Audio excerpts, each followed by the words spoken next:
Hello friend, एक बार फिर से आप लोगों का स्वागत है हमारे चैनल एजुकेटिव पॉइंट में। आज इस वीडियो में हम लोग एंशिएंट हिस्ट्री का लेक्चर वीडियो को कवर करने जा रहे हैं, जिसमें हम लोग एंशिएंट हिस्ट्री के बारे में अच्छे से कवर करेंगे।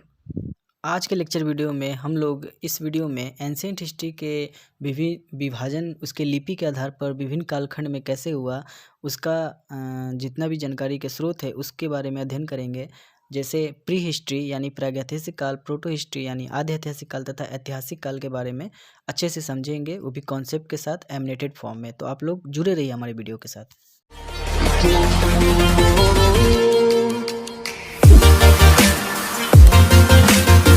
चलिए वीडियो को शुरू करते हैं। सबसे पहले हम यह जान लेते हैं कि हिस्ट्री क्या है। यानी एक सिंपल सा क्वेश्चन आता होगा आप लोग के मन में कि हिस्ट्री सब्जेक्ट या हिस्ट्री है क्या। तो इसका सीधा सा आंसर है, हिस्ट्री वह है जो आज के समय में हम लोग अतीत की घटनाओं का अध्ययन करते हैं, उसे हिस्ट्री कहते हैं। अब सवाल यह भी उठता है कि अतीत की घटनाओं का अध्ययन कैसे करते हैं। तो इसके लिए हम लोग अतीत के बहुत सारे जानकारी के कुछ स्रोत हैं, जैसे साहित्यिक स्रोत और पुरातात्विक स्रोत। उसके अध्ययन से हम पता लगाते हैं कि इतिहास का ये कालखंड किस कालखंड का है। तो इसके लिए हम लोग साहित्यिक स्रोत और पुरातात्विक स्रोत इसका उपयोग में लेते हैं। तो साहित्यिक स्रोत के अंतर्गत हम लोग देखते हैं, तो साहित्यिक स्रोत के अंतर्गत हम लोग उस समय कालखंड में जो भी साहित्य था, जो भी समय लिखा गया साहित्य है, उसके अध्ययन से हम लोग यह पता लगाते हैं। वहीं पुरातात्विक स्रोत के अंतर्गत हम लोग उस कालखंड के भवन, मूर्ति, अभिलेख, औजार, इनके अध्ययन से हम लोग पुरातात्विक स्रोत के अध्ययन से हम उस कालखंड की जानकारी को प्राप्त करते हैं। दोस्तों, एक छोटी सी रिक्वेस्ट है, अगर आप लोग को हमारा वीडियो अच्छा लग रहा हो तो प्लीज़ हमारे चैनल को सब्सक्राइब कर लीजिए और साथ में बेल आइकन भी दबा लीजिए, क्योंकि आने वाले समय में हम लोग हिस्ट्री से रिलेटेड जो भी लेक्चर वीडियो आगे का आएगा उसको हम लोग अपलोड करेंगे, तो आप तक नोटिफिकेशन पहुंचता रहेगा। तो प्लीज़ हमारे चैनल को सपोर्ट कीजिए।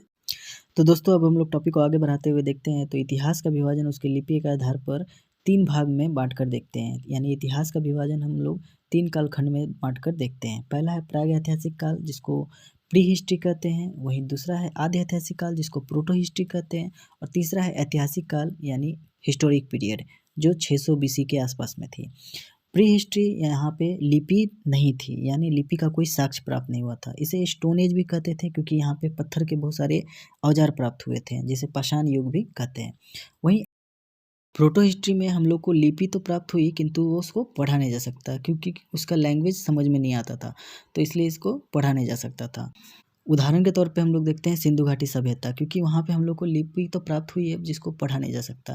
वैसी वैदिक संस्कृति, और इस एज को हम लोग मेसोजोइक एज कहते हैं, यानी कांस्य युग सभ्यता थी यहाँ पे, यानी कांसा की यहाँ पे प्राप्ति हुई थी। उसी तरह ऐतिहासिक काल में देखते हैं, जो 600 बीसी के आसपास में था, जिसमें लिपि और लेखन दोनों का विकास हो चुका था और जिसका अध्ययन किया जा सकता था। और इस एज को हम लोग आयरन एज कहते थे, यानी लोहे का विकास यहाँ पे हो चुका था। 600 बीसी के आसपास में हम लोग देखते हैं कि जो भी हिस्ट्री का काल था वो अपने चरम उत्कर्ष पे पहुँच चुका था, जहाँ पे जनपद, बहुत सारे जनपद, मगध का उत्कर्ष हो चुका था, बहुत सारे धर्म का विकास हो चुका था। तो इस 600 बीसी के आसपास में इतिहास में बहुत सारे विकास हो चुके थे। तो दोस्तों, अभी तक हम लोगों ने इतिहास का विभाजन उसकी लिपि के आधार पर 3 भाग में बांट कर पढ़ा। यानी पहला था प्रागैतिहासिक काल, दूसरा आधे ऐतिहासिक काल और तीसरा ऐतिहासिक काल। अब हम लोग इस कालखंड में एक एक करके आगे भी अध्ययन करते हैं, जिसमें पहला हम लोग देखते हैं प्री हिस्ट्री यानी प्रागैतिहासिक काल। प्रागैतिहासिक काल यानी प्री हिस्ट्री, हिस्ट्री से पहले का काल। तो इसको भी हम लोग 3 भाग में बांट कर देखते हैं, जिसमें पहला है पूरा पाषाण काल, जिसको पिलियोलिथिक एज कहते थे। दूसरा है मध्य पाषाण काल यानी मेसोलिथिक एज, जिसको मध्य पाषाण काल कहते थे। और तीसरा है नव पाषाण काल, जिसको नियोलिथिक एज कहते हैं। दोस्तों, हम लोग ये तीनों कालखंड को भी देखते हैं, जिसमें पूरा पाषाण काल, मध्य पाषाण काल और नव पाषाण काल को देखते हैं। तो पूरा पाषाण काल, पिलियोलिथिक एज, जिसका टाइम पीरियड 5 लाख ईसा पूर्व से 10,000 बीसी के आसपास के समय को माना जाता है। और इस समय जो मानव थे वो आदि मानव की तरह जीवन व्यतीत कर रहे थे। जंगल में रहते थे, खाद्य संग्रह करते थे, जंगली जानवर को मारते थे, और उनका यह जीवन शैली था। मतलब वो एक तरह का आदि मानव की तरह जीवन व्यतीत कर रहे थे। जंगल में जंगली जानवर को मारने के लिए बहुत सारे औजार का प्रयोग करते थे, जो पत्थर के बने होते थे, जिसको क्रोड के उपकरण कहते थे। और वो जो औजार थे वो थे गरासा और कुल्हाड़ी। हाँ, उस समय के मानव में एक विकास देखा गया, जो आग की खोज था, जो आग का आविष्कार उस समय के मानव कर चुके थे, यानी पूरा पाषाण में आग का आविष्कार हो चुका था। उसी प्रकार हम लोग देखते हैं मध्य पाषाण काल, जिसको मेसोलिथिक एज कहते हैं, जो 10,000 से 6,000 बीसी के आसपास का समय पीरियड था। और इस काल में हम लोग देखते हैं कि मानव का थोड़ा विकास हो चुका था, और जैसे कि समय बीतता गया, कालांतर में समय बीता, समय के साथ जलवायु परिवर्तन हुए, साथ ही पेड़ पौधे का विकास हुआ, जीव जंतु का भी परिवर्तन हुए, और मानव का भी विकास धीरे धीरे हुआ। अब जो मानव जंगल में रहते थे, वो जंगल से निकलकर बाहरी क्षेत्र में रहने लगे, और उस समय का मानव शल्क उपकरण को निर्माण किया। शल्क उपकरण में छोटे छोटे प्रक्षेपास्त्र बनाए, छोटे छोटे उपकरण का निर्माण किए, मछली पकड़ने का भी कला सीख लिए थे। पशुपालन करने लगे, उस समय के काल में पशुपालन करने लगे, जैसे कुत्ता, छोटे छोटे जानवर को पालने लगे। चित्रकला का भी साक्ष्य उस काल में प्राप्त हुए हैं। तो मध्य पाषाण में हम लोग देखते हैं कि थोड़ा बहुत मानव का विकास हुआ। अब हम लोग तीसरा काल भी देख लेते हैं, जो था न्यूलिथिक एज, नवपाषाण काल, जिसका टाइम पीरियड था 6000 बीसी से 1000 बीसी के आसपास में।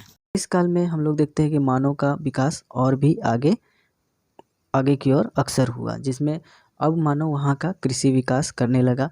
कृषि का विकास हुआ, रावी की खेती उस समय के प्रथम खेती का साक्ष्य प्राप्त हुआ है, और वहीं पे अब अस्थाई ग्राम का भी विकास हुआ। इस काल में एक बस्ती का भी साक्ष्य मिला है, जो 7000 ईस्वी पूर्व माना जाता है, और यह पाकिस्तान के बलूचिस्तान प्रांत में था। इस काल में धातु का प्रयोग को भी देखा गया, यानी उस समय के मानव द्वारा धातु का प्रयोग भी शुरू कर दिए थे, और तांबा उस समय का प्रथम धातु था। उस समय मृदभांड यानी बर्तन का भी निर्माण शुरू कर दिए, पशुपालन करने लगे, पशुपालन का विकास हुआ। और अब उस समय के लोग का एक सबसे इम्पोर्टेंट विकास था, वो था पहिए का निर्माण करना। पहिए का निर्माण करने से अब वो गाड़ी बनाने लगे। अब गाड़ी से एक स्थान से दूसरे स्थान जाने लगे, सामान ढोने के काम में आने लगे, और इससे एक स्थान से दूसरे स्थान जाने से उनका और भी विकास हुआ, कल्चर का विकास हुआ, एवोल्यूशन आया, सामान ढोने लगे। मतलब एक तरह हम देखते हैं कि नवपाषाण काल बहुत सारे मानव के चेंजिंग का एक विकास काल था, यानी अब मानव पूर्ण विकास की ओर अग्रसर हुआ, और कालांतर में और भी विकास देखा गया। तो दोस्तों, इस प्रकार हम लोगों ने एंशिएंट हिस्ट्री का फर्स्ट चैप्टर, इतिहास का विभाजन यानी हिस्ट्री का विभाजन 3 कालखंड में देखा, जिसमें प्राग ऐतिहासिक काल, आदि ऐतिहासिक काल और ऐतिहासिक काल, तीनों कालखंड को देखा, जिसमें हम लोग प्री हिस्ट्री को अच्छे से कवर किया। आई होप कि ये वीडियो आप लोग को अच्छा लग रहा हो।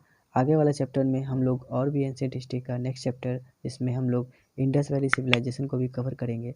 तो आप लोग हमारे चैनल के साथ जुड़े रहिए।